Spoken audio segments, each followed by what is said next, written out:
The Trumpet Daily with Stephen Flurry.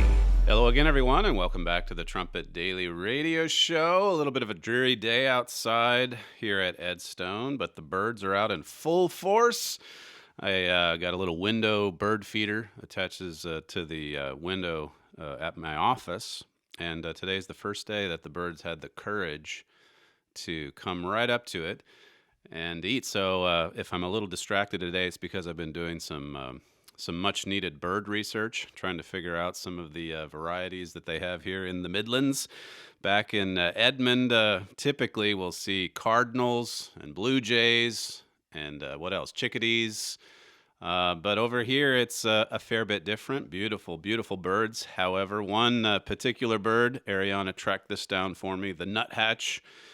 It has such powerful feet that it's able to descend down the trunk of a tree head first, because its feet are so strong. I think I saw Parker do that once.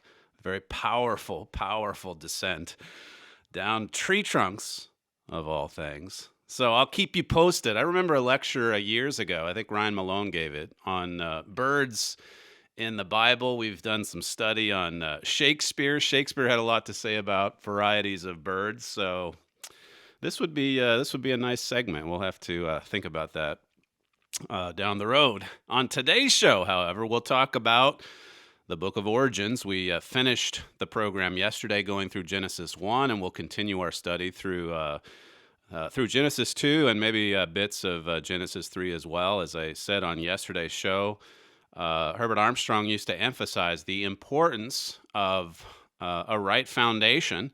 And with respect to this world, this present evil world, as it's called in Galatians 1, it's important for us to know why or how it became the way it is. And Mr. Armstrong would often say, look, you have to go back to the beginning of the movie if you're going to understand where we are in the story right now.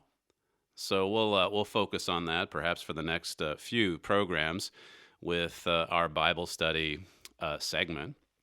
Well, on yesterday's show as well, we talked about the resurgence in America and the coming resurgence of Great Britain as well. I wrote about this also in last night's Trumpet Brief.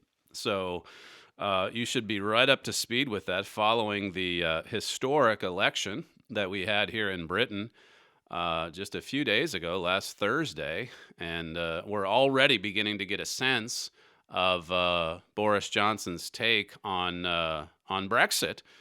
Some have thought maybe it would be a soft Brexit now that he has a comfortable majority. But it looks like, judging by this Telegraph article, it looks like the break could be a bit harder. And that's something that would very much please the more conservative members of Parliament. It would certainly please Nigel Farage and his party. But this says here, Boris Johnson will guarantee Britain fully leaves the EU with or without a trade deal by the end of 2020 as part of a beefed-up Brexit bill put to Parliament this week. And so they're rushing this through by the end of this week in the hope that it will be finalized or at least considered before the holidays coming up here in the UK. It says the Prime Minister will use his huge majority to push through a radically altered bill. So this is different than the one that was submitted a few months back. A radically altered bill that will prevent Parliament from extending the transition period beyond December 31st next year. It says here Downing Street intends to hold the vote on the bill this Friday to give voters who back the Tories an early Christmas present and keep up the momentum of last week's landslide election win.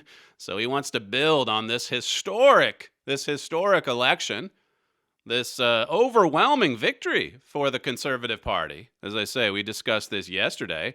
It says here, it will also prove to voters that Mr. Johnson has no intention of using his immense new power to pursue a softer Brexit, as some Leave campaigners had feared. So they were a little bit worried. As I covered, well, we covered this on Friday's show as well. Richard Palmer has written about it, that with a large majority now, he doesn't really have to compromise as much to try to win enough votes to get this through. Now it's pretty much what Boris Johnson wants. And it's looking like it's going to be more in the direction of a hard Brexit. It says here, the Prime Minister's first legislative act of the new Parliament following Thursday's Queen's speech will be to table a newly reworked Brexit bill, that would be this Friday, without any of the sweeteners which were added to satisfy Tory rebels and Labour leavers when it was put to a vote in October. There were a lot of people who criticized the October bill, saying that this isn't a hard enough break. Why is it so soft? You know, we're really not even exiting. It says, finally, the vote on the bill will force Labour and Labour leadership contenders to decide whether to continue opposing Brexit, as they did during the election, or recognize the will of voters by backing Mr. Johnson's deal. This is a big reason why they went down in such an embarrassing defeat, the Labour Party, because they don't want Brexit, and then they were out there lying about it, trying to deceive voters, and people saw through it. And now, as I said yesterday, here you had, not just but a few years ago, we were talking about the government of Jeremy Corbyn. We were just so close to it. And now, as I said in the Trumpet brief last night, he's not even going to be leading his own party. A devastating, devastating result for the radical left wing. Here's commentator Niall Gardner on Fox News last night, just summing up some of the events of the last few days here in the UK. Clip 1. British voters really, in this case, embraced conservative ideology. They embraced free markets, limited government. They embraced also a strong national defence, a strong British foreign policy. But above all, they embraced Brexit, the ideals of sovereignty and self-determination that British voters had already endorsed back in the 2016 referendum. And they wanted Brexit delivered. But certainly the UK general election was a massive defeat for the far left. And Jeremy Corbyn also was a deeply anti-American politician. And British voters did not like the kind of America bashing that Jeremy Corbyn represented. Also, the Labour Party as well was deeply mired in anti-Semitic thinking as well. And British voters did not like that. Right. And they didn't like Jeremy Corbyn's constant bashing of Israel. And so British voters said enough is enough. And they voted for 5 years of strong, robust conservative leadership. 5 years, think of it. That takes you through to the end of a second term by President Trump. That takes us through 2024. These two leaders working together, as I said on yesterday's program, Hosea 5 and verse 11. Ephraim, oppressed and broken in judgment, it says there, but willingly walking after the commandment of Jeroboam. For now, a temporary resurgence. And when you look around, you see a lot of signs of it. But as I said on yesterday's show, it's not going to last forever. It certainly didn't last beyond the 1980s. Well, I guess there was the stock market boom or the dot-com boom in the 90s. There was some carryover. But just look at the past 30, 40 years, at how fast things can change. Hopefully, as I said yesterday, hopefully what we're seeing now, all the fulfillment of these prophecies and in such stunning detail, hopefully it does really give us the motivation to act. God intervened to save us temporarily because of his great mercy and love. He wants to give us one last opportunity to do something with this truth.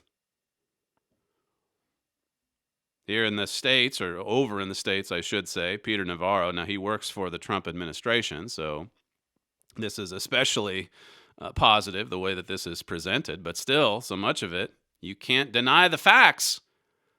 You might have seen a few headlines on Friday, even after we finished this show last week, that for as bad as the week was supposed to be for President Trump, You know, the Judiciary Committee voting on those articles of impeachment, and it was right down party lines, just totally partisan. And then it's supposed to be voted on in the House, I guess, tomorrow? So those that hate this president would insist that, well, this is just a horrible time for him. And yet you see these headlines last week about just how awesome the week was for the Trump administration. One victory after another. Navarro writes at Fox News, 2 strong trade deals plus 1 strong deal on defense and parental leave, plus 2 weak impeachment articles, plus 1 inspector general's report vindicating no one equals a very good week for the American people and President Trump. Talks about the USMCA, the new NAFTA agreement. It was sitting on Nancy Pelosi's desk for all of this year. And then now that goes forward, another trade deal. And then we've heard more recently about a trade deal with China, phase 1 of a trade agreement.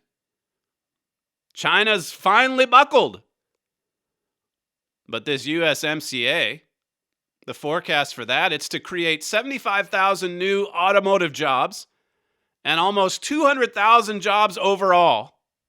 That's a resurgence. That's going to make a lot of people in the middle of America quite happy heading into next year's election for the United States.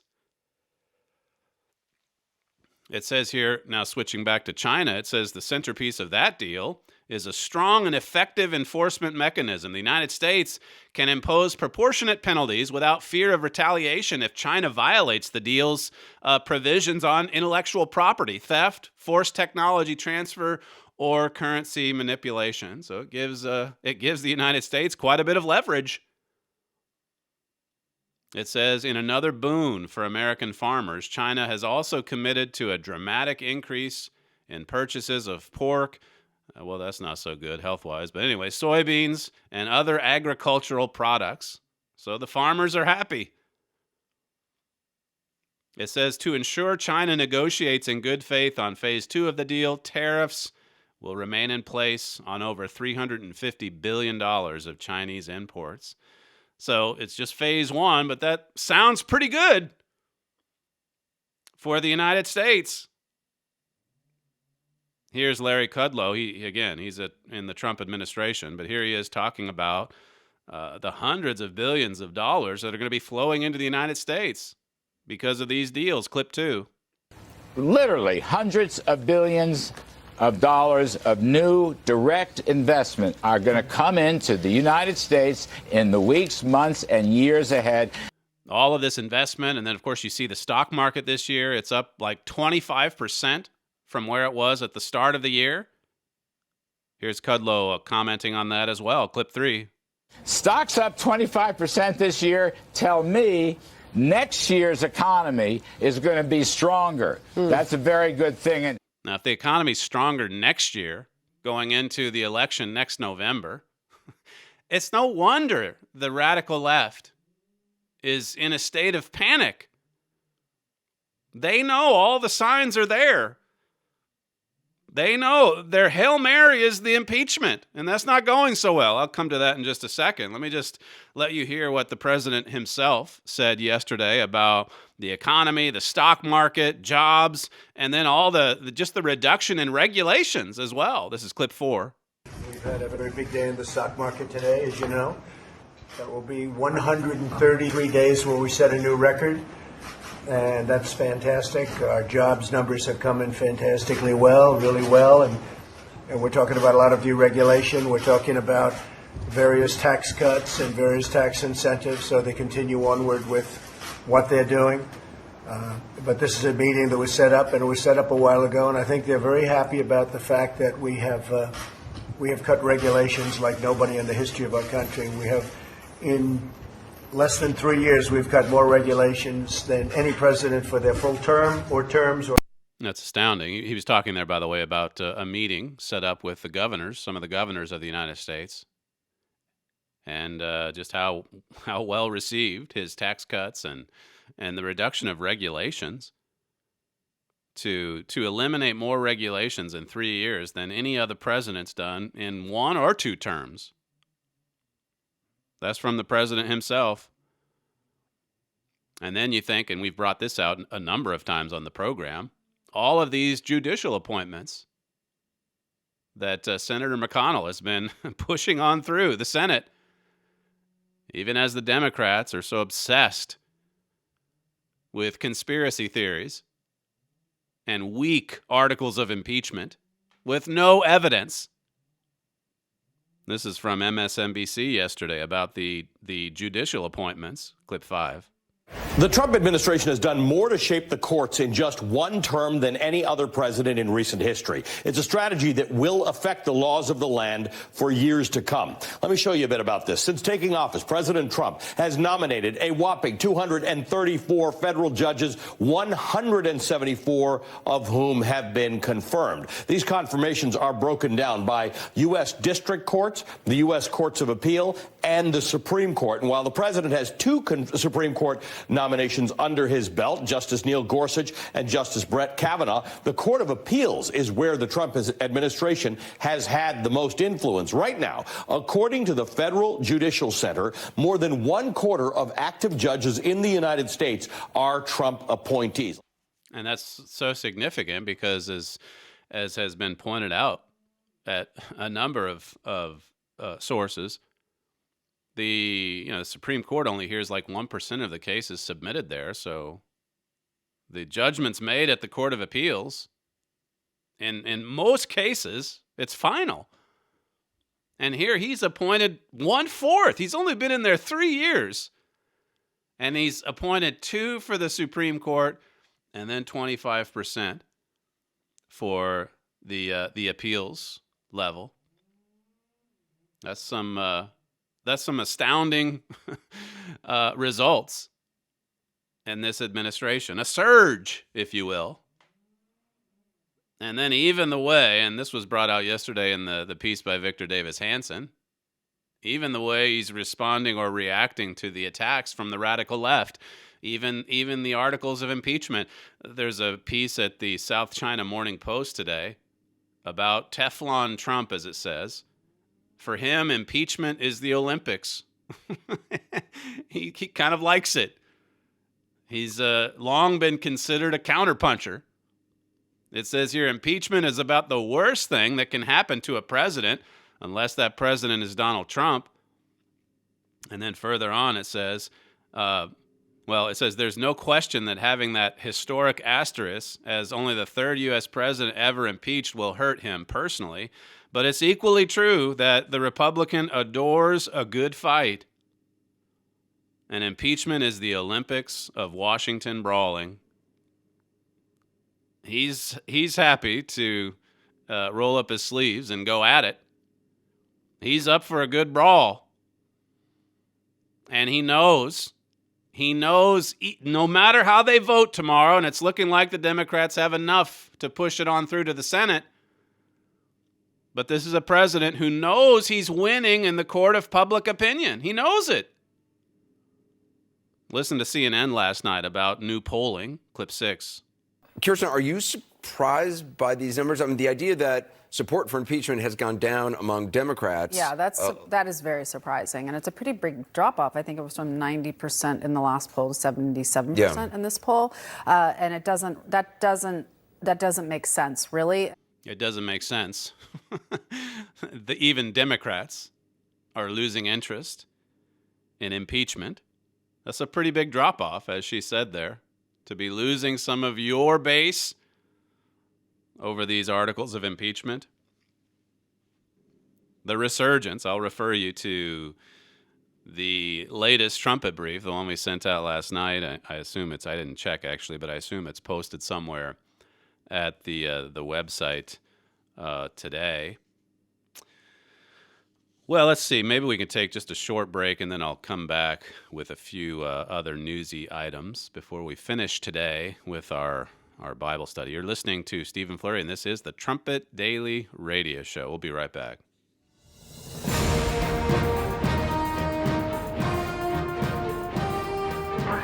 This is KPCG-FM, and this is the Trumpet Daily. Don't forget to visit our website at thetrumpet.com. Every day, thetrumpet.com will help you understand your world by analyzing today's headlines under the clear light of Bible prophecy. Log on to thetrumpet.com and sign up for our daily Trumpet Brief email and subscribe to the Trumpet magazine. From the Philadelphia Church of God campus in Edstone, England, this is the Trumpet Daily program with Stephen Flurry. Fascinating piece this morning in the Jerusalem Post about the deal that the president's administration, the Trump administration, is working on. Some are calling it the deal of the century, which is not surprising, the title, I mean, coming from this administration. But they're putting together a deal that they're going by this report. It's actually the Jerusalem Post commenting on an Arab source or an Arab report, I think, in Lebanon. So we don't know for sure if this is exactly what the Trump administration is going to put forward, but they have been talking about an oncoming deal or proposal to hopefully bring peace, the elusive peace process for the Middle East. But it says Jerusalem will remain united under mostly Israeli control, with some responsibilities shared with a Palestinian state, including the West Bank and Gaza, according to a purported draft copy of U.S. President Donald Trump's Deal of the Century peace plan for the Middle East, published by a Lebanese TV channel on Monday. So, of course, we know from Zechariah 14 that Jerusalem eventually is going to be split in half because of violence. That's what's described there in those first couple verses.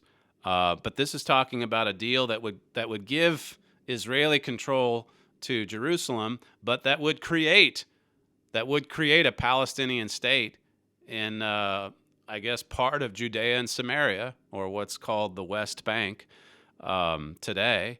It says Jerusalem will not be split in the agreement and instead will be shared between Israeli and Palestinian state, with the Arab population of the city becoming residents of the Palestinian state, according to the reported draft. And it goes on to talk about how that this is pretty detailed, how that they're planning evidently to create a raised highway from Gaza to the West Bank, one that would be about 30 meters above the ground, which I guess would be that way for security's sake. And then other things that they'd have to do, again, to make both sides happy. But toward the end of the article, it says here, the United States, if Hamas and the PLO reject the deal, the U.S. will end all financial support they provide to the Palestinians and will try to prevent other countries from providing support to the Palestinians. But then it says further on in the piece, if Israel rejects the deal, the U.S. will end economic support to that state as well. So this is all according to this Arab source. And the only reason I bring it to your attention is because it is in the Jerusalem Post. And we know how active this administration has been with moving the embassy and so on, and it's won a lot of friends in Israel. Donald Trump enjoys enthusiastic support in the little state of Israel. But given what prophecy says about Judah eventually reaching out to the Assyrians because of the wound that is the peace process. So this is not going to turn out well. There is a stronger relationship there, clearly, between the United States and Israel, but there's a lot of things that could rock the boat. There's a lot of things that could disrupt that. So when it comes to Jerusalem, like we've said before with articles and even in our booklet, we certainly want to watch and pray always, as Jesus said. That's the powder keg. That's what's going to trigger all of these end-time prophecies that lead right into the Great Tribulation. Yesterday, if you remember, I said how that we have, even when we're looking at this resurgence and the reaction to it, like in Europe, we really do have to step back and look at the bigger picture here. That there are some short-term gains that will probably come from Brexit for the UK. There certainly have been some short-term gains in the United States for this administration to lower taxes and reduce regulations and all of that. But in the bigger picture, there was an article in the Times of I guess this is the Times of the UK. It says this is regarding Turkey and the threats that the U.S. has made against Turkey as far as sanctions. It says President Erdogan warned that he may shut down the main NATO airbase in Turkey as increasingly toxic relations between Ankara and Washington threatened the home of U.S. nuclear bombers in the region. Now, the United States has something like 50 nuclear warheads on Turkish soil. I think we have 5,000 troops in that base in Incirlik. 5,000 U.S. personnel. All of these nuclear bombs. You know the way that Europe is beginning to react to Brexit. And China, again, we might have them held over a barrel for now. But what happens when some of these nations begin to retaliate? What happens when they begin to band together? The Mart of Nations prophecy in Isaiah. And of course, for its part, Turkey. Turkey is, as my father said in a Key of David program back in 2013, Turkey's going to betray America. That's the prophecy. That's the truth of your Bible. This is, as I say, it's from 2013, clip 7. I'm going to show you in a Bible prophecy that Turkey is going to betray America. Believe it or not, that is what is prophesied in your Bible. President Erdogan of Turkey has already allied himself with the Muslim Brotherhood in Egypt, which is a terrorist organization that spawned Hamas and Al-Qaeda and has all kinds of jihadist networks around the world, including in America. So is this a good ally for America? He has publicly stated how he hates the Jews, our number one ally in the Middle East. And he went on in this same program to refer to those nuclear bombs that are situated there in Turkey. Clip 8. And here we have this same nation in modern times that have our nuclear bombs, and they have been a very unstable alliance, to say the least, for America and Britain. And they certainly are one right now. So that betrayal, you see, it ought to concern us, since they have our nuclear bombs and they're going to betray us. Yes, betrayal. What happens when the betrayal comes from Europe or China or South America? Yesterday, as I say, I referred to that headline from Friday. European leaders they've warned Britain that they could become a formidable rival.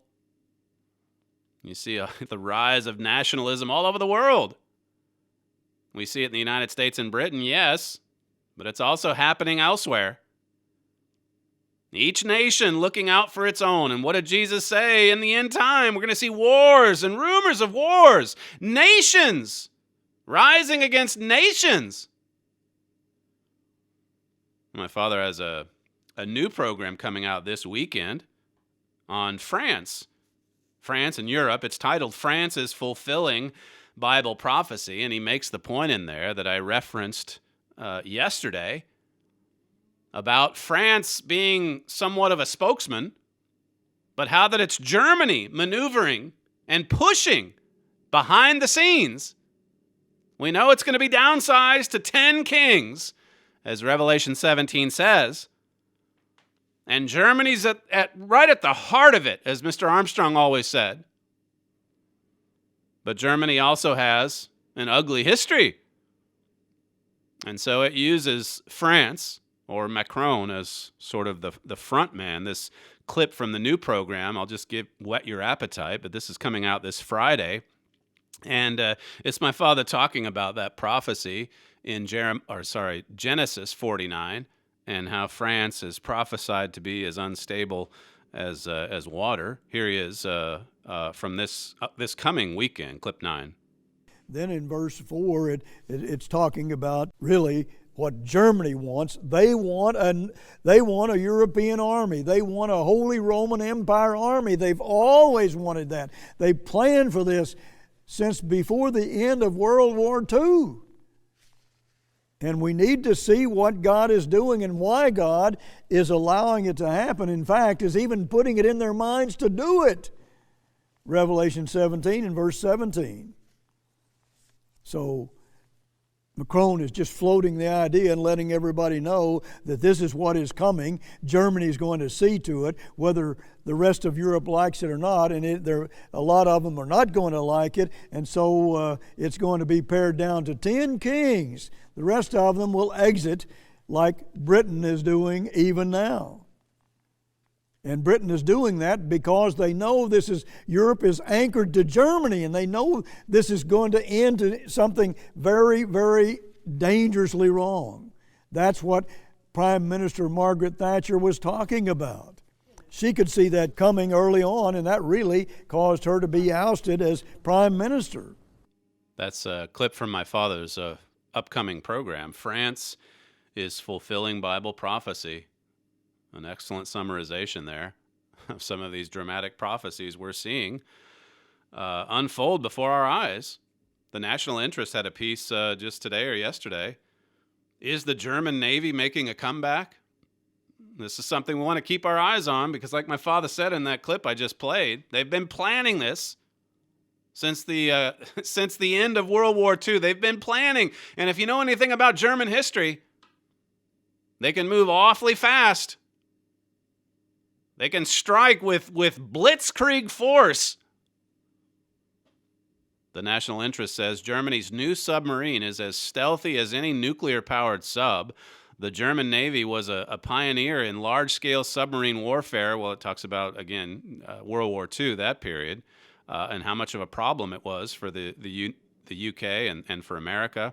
It says, while modern-day Germany no longer has the ocean-spanning naval ambitions of its predecessors, not yet anyway, it says it has become a global leader in designing small, stealthy submarines that can effectively patrol littoral waters at a fraction of the cost of nuclear-powered submarines. It says the secret sauce in the new generation of German submarines is the use of hydrogen fuel cells for power, which allows submarines to operate nearly silently for weeks at a time without using expensive nuclear reactors. So they're smaller, they're more efficient, they're just as invisible, and you can produce them at a fraction of the cost of these nuclear-powered subs. And Germany's producing a lot of them. They're the ones working behind the scenes. Pay close attention to the rhetoric. The rhetoric may come from France, but the action, the movement, we've got to keep our focus on the heart, the beating heart of Europe. And the heart, as Mr. Armstrong said, is in Germany. You're listening to Stephen Flurry, and this is the Trumpet Daily radio show. We'll be right back.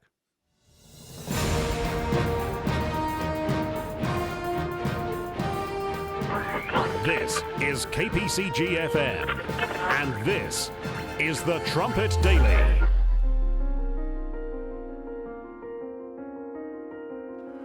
The developed nations have made awesome progress. They have produced a highly mechanized world, providing every luxury, modern convenience, and means of pleasure. Yet they are cursed with crime, violence, injustice, sickness and disease, broken homes and families. At the same time, more than one-half the world is living in illiteracy, abject poverty, filth and squalor. Violence and destruction are rapidly multiplying. Many ask, why, if God exists, does he allow so much violence and human suffering? To understand the reason behind this astonishing paradox, request a complimentary copy of Mystery of the Ages. We were born into this 20th century world as it is. We take it for granted, but we can't explain it. It's like viewing a movie at a point already near the end. We see what is occurring at that point, but not having seen it from the beginning and not knowing how events developed to the point of viewing, we simply cannot understand what we are seeing. Mystery of the Ages transports you back to the beginning of the movie, to the foundation of this present evil world. To learn more, please visit thetrumpet.com. From the Philadelphia Church of God campus in Edstone, England, this is the Trumpet Daily program with Stephen Flurry. This world is a building. It has a foundation, it has a superstructure. It has been built. It has been built in a certain way.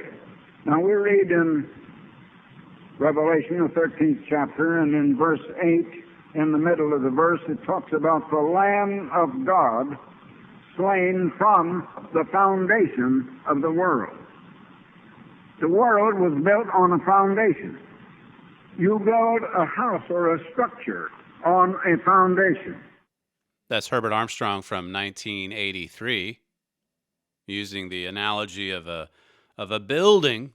This world is like a building. It has a foundation, and you have to go back to the beginning to understand how that foundation was laid. Here he is from that same sermon. This is 1983, clip 11. Now, I've been going back to the foundation of this world for the last, I think, maybe 2 or 2.5 years, most of the time. And you can't understand it without going back to the foundation. It's the one thing that I'm afraid the church has been overlooking. I've said so many times, it's like coming into a movie when it's about 90-95% finished, and you don't know what went before, you don't know what events led up to what you're seeing in the movie now, and consequently you don't understand what's going on when you see the movie if you didn't see it from the beginning. The beginning always sets the foundation for the whole thing. He was going back to the beginning a lot during the 1980s, the last 7 years of his life. And the church, they went to sleep after he died, but I think you could say a lot of them were already sleeping even before he died. And certainly during those messages, those many messages where he was taking us back to the beginning. And God's people became bored with that.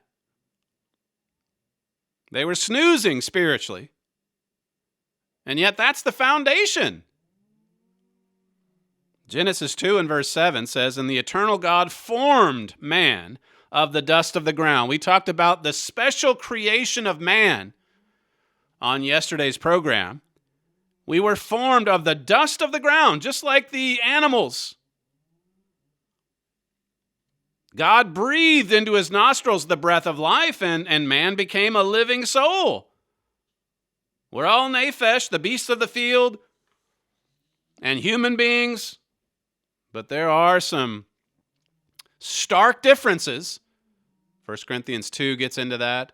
The human spirit, our form and shape, and of course the incredible human potential. The potential, quite unlike the animal kingdom, the potential to be born into God's family. Made in the image and likeness of God. It's right there in Genesis 1 and verse 26. And then here in chapter 2, verse 7, it talks about our physical makeup, our composition. Dust of the ground. God breathed into his nostrils the breath of life, and man became a living soul, not an immortal soul, a nephesh. A living, breathing creature, but yet with a human mind that gives us the ability to think and reason.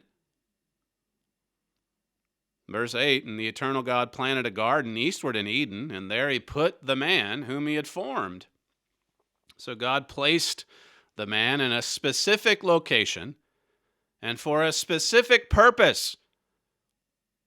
Verse 9 says, "And out of the ground made the eternal God to grow every tree that is pleasant to the sight and good for food, the tree of life, also in the midst of the garden, and the tree of knowledge of good and evil."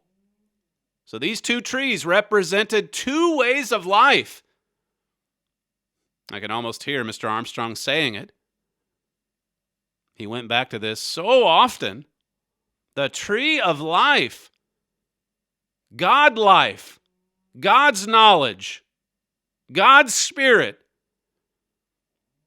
And then, of course, the tree of the knowledge of good and evil, which represented the rejection of God as the ultimate authority, the rejection of God's revealed knowledge.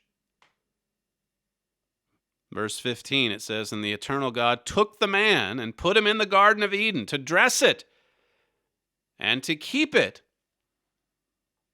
And so God purposed for us to work, to produce, physically and spiritually, to labor, physically and spiritually, to keep it, to guard. That means to guard, to hedge about, to protect, to preserve. He had a responsibility to protect, to beautify and maintain that beautiful physical environment. It just started with the one garden, but that was like the prototype. That was to spread. And the same is true with spiritual fruit and growth and the spiritual garden. Here he was, man, put in the Garden of Eden to do what the angels had failed to do, those that were here before with Lucifer and rebelled against God's government. Again, God planted a garden eastward in Eden, and there he put the man whom he had formed. God placed us in this beautiful environment, and then said, now go and dress it and keep it, and before that, be fruitful and multiply, build a family, and of course, start the family and start the human civilization on the right foundation spiritually. Take from the tree of life. Take this model environment that you're going to create, that you're going to maintain, and have your offspring, have your children take that model and make an exact replica of it all over the world. Make the whole world a beautiful Garden of Eden utopia. Verse 9 again, right in the midst of this garden, the two trees. And then verse 16, this is Genesis 2, it says, "And the eternal God commanded the man, saying, Of every tree of the garden you may freely eat, but of the tree of the knowledge of good and evil you shall not eat of it. For in the day that you eat thereof, you shall surely die." He didn't have an immortal soul, obviously. God wanted this knowledge, the knowledge of the two trees, to be right at the foundation of the civilization that Adam and Eve, his wife, would build. This was the first big lesson that he taught them. Now, Mr. Armstrong explained in his literature, his writings, that God couldn't possibly give him all knowledge, Adam, but he gave Adam and Eve the most essential knowledge. He gave them exactly what they needed to start. And he put them in this beautiful environment. In the missing dimension in sex, it says the two trees in the Garden of Eden were symbols. Symbols representing vitally important truths. Actual literal trees, though they well may have been, they were symbolic and of tremendous significance. So I'll leave it to you. You can look over at Romans 6 and verse 23. It says, it's a memory verse, "The wages of sin is death, but the gift of God is eternal life through Jesus Christ." So God revealed all of these basic, essential truths. He told Adam, if you take from the wrong tree, it's going to bring death. You shall surely die. Now you think about some of the other things that are revealed. Again, it's just a very brief account. Genesis 1, 2, and 3. We just have the high spots, basically, that are covered. Look at just getting back to the teachings, the commandments that God gave to them. It says in verse 3 of chapter 2, "And God blessed the seventh day, and so he created this seventh-day Sabbath as well, and he sanctified it because that in it he had rested from all his work, which God created and made. So he commanded the man to keep the Sabbath day. It's right there in the second chapter of the Bible, Genesis chapter 2. And then you look down at verse 21, and the eternal God caused a deep sleep to fall upon Adam, and he slept, and he took one of his ribs, and he closed up the flesh instead thereof. And the rib which the eternal God had taken from man made he a woman, and brought her unto the man. It wasn't good for Adam to be alone. He needed a helper. He needed a complement. He needed support. He needed someone to communicate with. He needed someone with whom he could build a family. A family headed up by a father, married to a wife, and then the blessing of little children. So he creates this beautiful woman and brings her to the man. Listen to this quote from my father. It's in one of our Pastor General's report. I think it goes back to 2008. But he said here, clearly God had the family government in mind from the beginning. He brought Adam along first and provided him with some foundational instruction. He even gave him some responsibilities. We went through that. He used to name the animals. He used to dress and keep the garden and so on. Adam gave all the animals their names. It says, for Adam to be able to lead his wife, he needed that help from God. He needed knowledge and instruction from the tree of life, in other words. If he was going to be able to lovingly lead his wife and lovingly lead the family, he needed help from God. He needed instruction from God. He needed foundational teachings, like the two trees. It says, through that initial instruction, God was establishing rule and government. He was setting up family government in the first human family. Now, this is important because of what happened in chapter 3. If the government gets turned on its head, then everything breaks down. And look at what happened to his family. Through that initial instruction, God was establishing rule and government. It says, this is my father writing in 2008, the implication is that in order to strengthen the family government, God will help the man. He'll help the man lead in special ways that he would not help the woman. I mean, we have to get the government right. 1 Corinthians 11 establishes that, as well as many other chapters.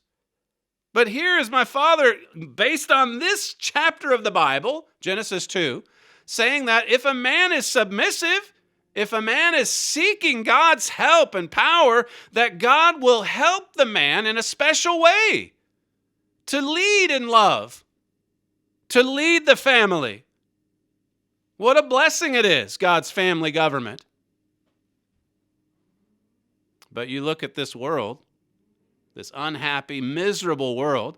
You look at the stat that I referred to yesterday, that Pew Research report, how that America is leading the way. It's leading the world in children that are growing up in broken homes, single-parent households. You take away a God-fearing husband or a righteous man at the head of the house, and you're taking away blessings. You're taking away help. That hurts the family. He says, after all, if God's going to put someone in charge, he has to help him, or that man won't know how to do anything. God didn't establish the man's role there so that he could be a tyrant or a dictator. He leads, like Ephesians 5 says, he leads in love. But my father brings out here in this PGR that as men, we can actually go to God and get extra help. And God will help us, men, in a special way. Where are you hearing this message today? Just in the last few days, I think it was the speech he gave in Singapore, the former president of the U.S., Barack Obama.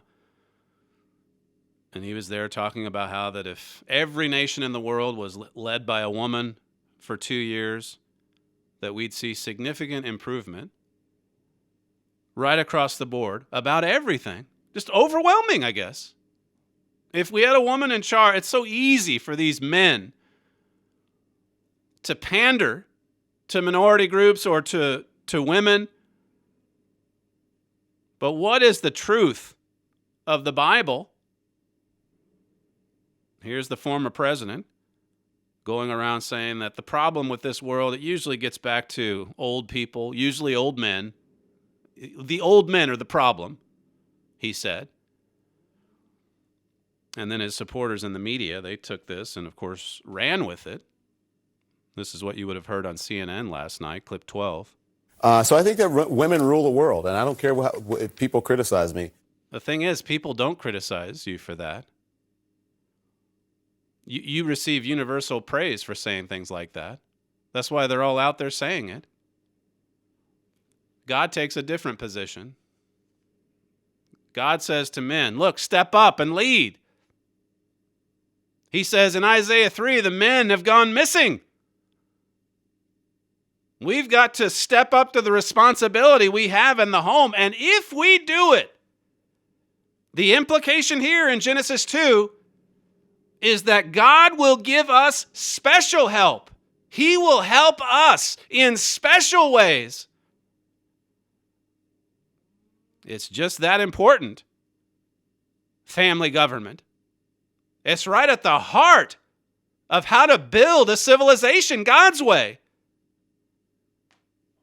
This is how we're going to create a Garden of Eden utopia in the world tomorrow. It is coming. And it starts with family. It starts with this fundamental building block. It starts with the foundation of family government. This is the foundation of the coming world tomorrow. You find it right here in Genesis 2. It says in the missing dimension, yet this abbreviated account does summarize what was said and done. It does tell us that God, in and through the person of Christ, immediately began to teach, instruct, and command the first man and woman. It hits the high spots, and even though the record omits the details, it spans the fields covered. Much of the detailed instruction, therefore, may be accurately filled in from other parts of the Bible. You can piece it together, here a little, there a little. But you know the God of love. He gave Adam and Eve everything that they needed to be a smashing success, to build for God, to beautify and maintain in the physical sense and the spiritual. He offered them the tree of life. Verse 23. And Adam said, this is now bone of my bones. He's talking about his wife. God brought her into existence. God presented him with this beautiful woman. And Adam said, this is now bone of my bones and flesh of my flesh. She shall be called woman because she was taken out of the man. Therefore, verse 24, therefore shall a man leave his father and his mother, and shall cleave unto his wife, and they shall be one flesh. Here is the institution of marriage, ordained from the very beginning. A man leaving his father and mother, a woman leaving her father and mother, and the two of them cleaving together as one in marriage. And they were both naked, it says in verse 25, the man and his wife, and they were not ashamed. God gave them all the essential spiritual truth, revealed knowledge. He was there as their creator, their supreme creator, their ruler, their educator. And then you go into chapter 3 and you see that the story changes in a hurry as the two of them deliberately disobeyed God's explicit commands. And then God cut them off from the tree of life. He cut them off from his education. He cut them off from his Holy Spirit. He cut them off from his life. And that's how this world, this present evil world, started. That is the foundation. You're listening to Stephen Flurry, and this is the Trumpet Daily Radio Show. We thank you for joining us on today's program, and we'll see you again tomorrow.